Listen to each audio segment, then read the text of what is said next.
Hello welcome back. ഇന്ന് നമുക്ക് easy ആയിട്ട് ഉണ്ടാക്കിയെടുക്കാവുന്ന ഒരു പാസ്തയുടെ റെസിപ്പി നോക്കിയാലോ. അപ്പോൾ ഇത് ഞാൻ പെട്ടെന്ന് ഉണ്ടാക്കിയിട്ടുള്ള ഒരു പാസ്തയാണ്, അതായത് നമ്മുടെ കയ്യിലുള്ള ഇൻഗ്രീഡിയൻസ് വെച്ചിട്ട് ഉണ്ടാക്കിയിട്ടുള്ള ഒരു റെസിപ്പിയാണ്. അപ്പോൾ ഉണ്ടാക്കി വന്നു കഴിഞ്ഞപ്പോഴേക്കും സംഭവം സൂപ്പറായി. അപ്പോൾ ഞാൻ വിചാരിച്ചത് നിങ്ങളായിട്ട് ഒന്നുകൂടി ഷെയർ ചെയ്യാമെന്ന്.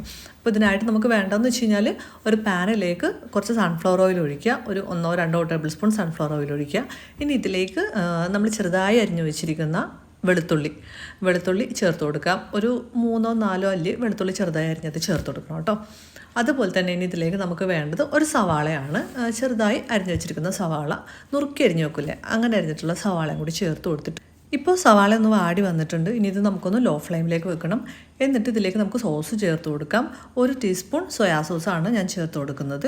ഇനി ഞാനിതിലേക്ക് ചേർത്ത് കൊടുക്കാൻ പോകുന്നത് റെഡ് ചില്ലി പേസ്റ്റാണ്. റെഡ് ചില്ലി പേസ്റ്റോ റെഡ് ചില്ലി സോസോ ഏതാ വെച്ച് കഴിഞ്ഞാൽ ഉള്ളത് ചേർത്ത് കൊടുക്കാം, നമുക്ക് എരിവിനനുസരിച്ചിട്ട്.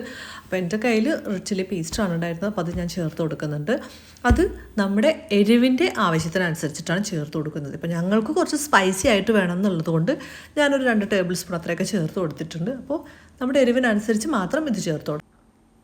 ഇനി ഇതിലേക്ക് 1 ടീസ്പൂൺ മസ്റ്റാർഡ് സോസും കൂടി ചേർത്ത് കൊടുക്കണം, ആ ഒരു ടേസ്റ്റ് കിട്ടാൻ വേണ്ടിയിട്ടാണ്.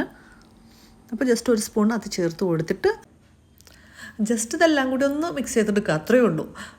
ലോ ഫ്ലെയിമിലിട്ടിട്ട് തന്നെ ചെയ്താൽ മതി. ഇനി ഇതിലേക്ക് നമുക്ക് മാഗിയുടെ ക്യൂബ്സ് ഉണ്ടാവുമല്ലോ, അത് ഒരെണ്ണം എടുത്തിട്ട് ഒന്ന് വെള്ളത്തിൽ ഡിസോൾവ് ചെയ്തിട്ട് ഒരു 1/2 കപ്പ് വെള്ളത്തിൽ ഡിസോൾവ് ചെയ്തിട്ട് അതും കൂടി ചേർത്ത് കൊടുക്കാം. അല്ലാന്നുണ്ടെങ്കിൽ ചിക്കൻ സ്റ്റോക്ക് ഉണ്ടെങ്കിൽ അതാണെങ്കിലും നമുക്ക് ചേർത്ത് കൊടുക്കാം. എന്നിട്ട് ഇവയെല്ലാം കൂടി ഒന്ന് മിക്സ് ചെയ്തെടുക്കുക. ഇനി നമ്മളിതിലേക്ക് ചേർക്കാൻ പോകുന്നത് മയണൈസാണ്. അപ്പോൾ നമ്മുടെ ടേസ്റ്റിൻ്റെ അനുസരിച്ച് മയണൈസ് ചേർത്ത് കൊടുക്കാം. നമുക്കൊരു ക്രീമി ആയിട്ടുള്ള ഒരു ടേസ്റ്റ് കിട്ടാൻ വേണ്ടിയിട്ടും പിന്നെ ഒരു മയണൈസിൻ്റെ നല്ലൊരു ടേസ്റ്റ് കിട്ടാൻ വേണ്ടിയിട്ടൊക്കെയാണ് മയണൈസ് ചേർക്കുന്നത്. അപ്പോൾ ഞാനിതിൽ കുറച്ച് മയണൈസ് കൂടി ഇപ്പോൾ മയണൈസൊക്കെ ചേർത്തിട്ട് എല്ലാം കൂടി നന്നായിട്ടൊന്ന് മിക്സ് ചെയ്തെടുത്തിട്ടുണ്ട്. ഇനി നമുക്ക് ഓൾറെഡി കുക്ക് ചെയ്ത് വെച്ചിരിക്കുന്ന പാസ്ത ചേർത്ത് കൊടുക്കാം. പാസ്തയിൽ ജസ്റ്റ് ഉപ്പ് മാത്രം ഇട്ടിട്ടൊന്ന് കുക്ക് ചെയ്തെടുത്തിരിക്കുകയാണ്. പിന്നെ ഒരു ടീസ്പൂൺ സൺഫ്ലവർ ഓയിലും ചേർത്തിട്ടുണ്ട്, അങ്ങനെ കുക്ക് ചെയ്തെടുത്തിരിക്കുകയാണ്. എന്നിട്ട് ആ പാസ്ത അങ്ങ് ചേർത്ത് കൊടുത്തിട്ട് എല്ലാം കൂടെ നന്നായിട്ടൊന്ന് മിക്സ് ചെയ്തിട്ട്, അപ്പോൾ നമ്മളിതിലേക്ക് വേറെ ഉപ്പൊന്നും ചേർത്ത് കൊടുത്തിട്ടില്ല, ബിക്കോസ് നമ്മൾ ഈ ചേർത്തിരിക്കുന്ന എല്ലാ സോസിലും ആവശ്യത്തിന് ഉപ്പുണ്ട്. സോ നമ്മൾ വേറെ ഒന്നും ഉപ്പ് ചേർത്ത് കൊടുക്കണ്ട എക്സ്ട്രാ. പിന്നെ ഇനിയിപ്പോൾ ഇതെല്ലാം മിക്സ് ചെയ്തിട്ടുണ്ട്. ഇനി ഇതിലേക്ക് നമുക്ക് കുറച്ച് സീസണിങ്സ് ചേർത്ത് കൊടുക്കാം. ഇപ്പം എൻ്റെ കയ്യിലുണ്ടായിരുന്നത് ഒറിഗാനോയും അതുപോലെ തന്നെ ഇറ്റാലിയൻ സീസണിങ്സും ആണെന്ന് തോന്നുന്നു. അപ്പോൾ ഞാൻ അത് രണ്ടും ചേർത്ത് കൊടുക്കുന്നുണ്ട്. എന്നിട്ട് ഇവയെല്ലാം കൂടി ഒന്ന് മിക്സ് ചെയ്തെടുക്കുക. ദെൻ ഇനി നമ്മളിപ്പോൾ ചേർക്കുന്നത് കയ്യിലുണ്ടെങ്കിൽ നമുക്ക് കുറച്ച് സ്പ്രിംഗ് ഓണിയൻസും കൂടി ചേർത്ത് കൊടുക്കാം, നല്ല രസമുണ്ടാവും. അപ്പോൾ അത്രയേ ഉള്ളൂ, നമ്മുടെ പാസ്ത റെഡി ആയിട്ടുണ്ട്. നല്ല ചൂടോടെ സെർവ് ചെയ്ത് കഴിഞ്ഞാൽ സൂപ്പറായിരിക്കും.